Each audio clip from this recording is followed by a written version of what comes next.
Hi everybody and welcome to another Linfield Coaches CatChat. Joe Stuart out here with head track and field coach Travis Olson, just a couple days away before the Northwest Conference Championships at Maxwell Field on a beautiful day.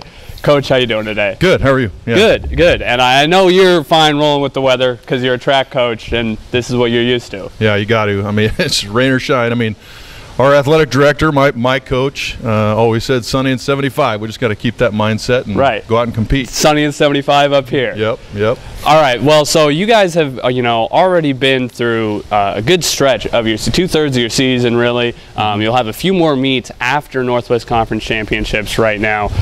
What's the state of the team right now that you would say? I know you guys have been dealing with a little bit of health issues over the last couple of weeks, but you've had some successes too still as well with players or athletes like Matt Metcalf and Jerica Packle have really shown up last weekend against Lewis and Clark.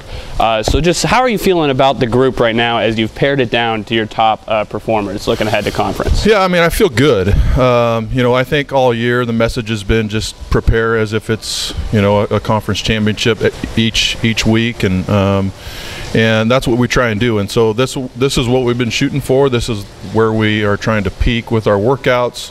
This is the championship weekend that we shoot for all year, and the eyes on the prize as far as that goes. And so we're ready. I feel really good about our health now. Yeah, we've been having some issues, with the conference decathlon with our guy Keaton Wood and Ronan Krutzikowski. But I feel good about their health now, and I think it was more of a kind of precautionary thing, getting them ready to go because we need them more at the regular conference meet. So we're ready to go. So they feel fresh now, Ronan and Keaton in particular. Yeah, as fresh as can be. I mean, Keaton I think is definitely ready to go. Yeah. It was kind of just a precautionary thing with him, but Ronan did have a few issues with his shoulder, so we are holding him out of the pole vault, which he would normally compete in. But he'll be ready to go in the 400 hurdles and the 110s and both relays. So let's focus on Keaton a little bit. Obviously, he's been the headline for you guys a lot of meets this year. Really turning into one of the top D3 athletes in the country. Obviously, a guy with more experience. Post grad now. But what has he done to kind of set the tone for the rest of this team, day in and day out? Getting ready to compete at as high a level possible. Well, I think he's just a great leader by example. He does everything the right way, and it's been really fun for me, along with the rest of the coaching staff and the team, to kind of see it come out this year. And he's really in the past he's had some injuries and bad breaks, and for him to kind of come out and compete and perform the way we know he can, it's been a lot of fun for him. But just I think the rest of the team sees what he does. He's obviously a big part, but he's a great example for the rest of the team to follow. On the women's side, Jerica Packle just came off Northwest Conference Student Athlete of the Week. Even though still earlier in her career, she has made a huge impact immediately, a real competitor last season as well. What have you seen out of her elevate to another level this year? Yeah, I think that she really focused, honestly, in the weight room. She got a lot better in the weight room, and that has really helped her and confidence. I think along with what she's done in the weight room, the workouts that she's done has really given her confidence. Last year was kind of a weird year. Sure. We had a season and it was as normal as possible, but I think it kind of hindered her ability to gain some confidence just because it was so up and down, kind of up in the air all the time. Yeah. So I think her confidence is a big part that has improved, but just good practice, good competitions has helped in that a lot. One guy that, as I mentioned earlier, Matt Metcalf did really well last week. He's the guy who could be competing for All-American status, at the end of next month in the discus. He's a multi-sport athlete, or javelin. Excuse me, sorry, okay. Javelin. But he's a multi-sport athlete. Track and field, you've obviously got a lot of multi-sport athletes. You were, of course, a very well-known multi-sport athlete in your playing days at Linfield. How does that lend itself, with this athletic culture that we have at Linfield, where teams are, striving for excellence year-round? How does that lend itself to help you guys, when you get to the end of the year for your season, really be at, the best level possible that these athletes can be at? Well, I mean, in my own experience, and Matt, and along with a lot of other people on our team, it really just helps. I love the competitiveness that those other traditional team sports bring to the table. They know how to handle adversity well. Sure.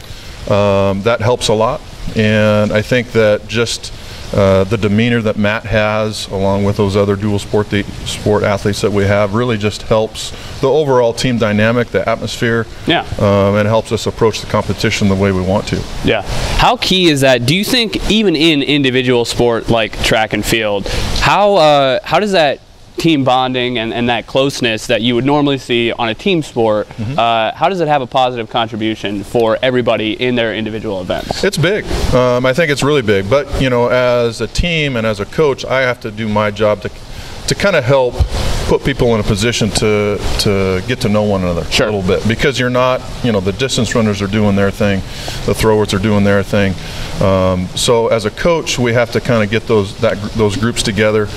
But the team sports do help a lot, because they know, like, I love what football brings to the table, those football track guys, because they have such a strong team tradition. But the same goes for the rest of the traditional team sports that we have. They really kind of know what that feels like. And so that's what I want for our team. I want it to feel as much like a team as possible, and it only helps, you know, in the whole scheme of things. Anybody else this upcoming weekend that you're expecting to maybe really shine, or maybe not, you know, maybe not place, but really show some real progress going up against the conference's best of the best? Yeah, I really do. I feel like we have some good top end people. On the women's side, Mackenzie Fineglass has really come out of her, you know, come into her own this year. She's really flirting with some national type qualifying times, and so I really expect some good things from her. Michaela Erickson has really done a fine job in the distances, along with Jenny Torres, Bermudez. So I think that they're a really good group that is going to shine at conference. So we're really hopefully get on there, you know, piggyback and you know, score a lot of points as much as we can on the women's side. On the men's side, we have some really good top end people, along with Keaton and Matt Metcalf and Ronan Krutzikowski. I think Chandler Morris is going to have a good meet. He struggled with some injuries early on and is really kind of coming into his own. We kind of threw him in the 400 last week. He's a reigning conference champ in the 100, but he's not going to run it this year. He's going to run the 2 and the 4. So we put him in the 400. I think he has a great shot of even winning that event.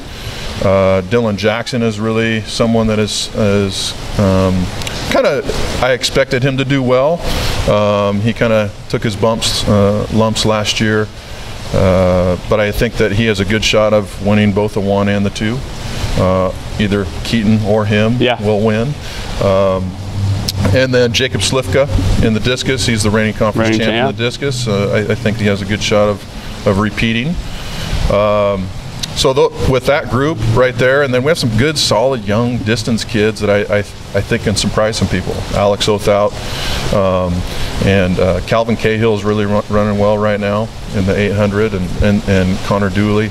So I think that we can score some points there too, which has been missing there in the last few years. Excellent. Well, it sounds like it should be a pretty exciting weekend overall. It will be. It's something that we all look forward to, and this is what we're peaking for and we shoot for. So it should be a fun weekend. Wildcats will be up in Tacoma for the Northwest Conference Championships this weekend. A couple more meets after that before gearing up for nationals, but they'll be trying to take home some conference titles this weekend up in Washington. Coach, thanks for your time and good luck. Thank you. Appreciate it.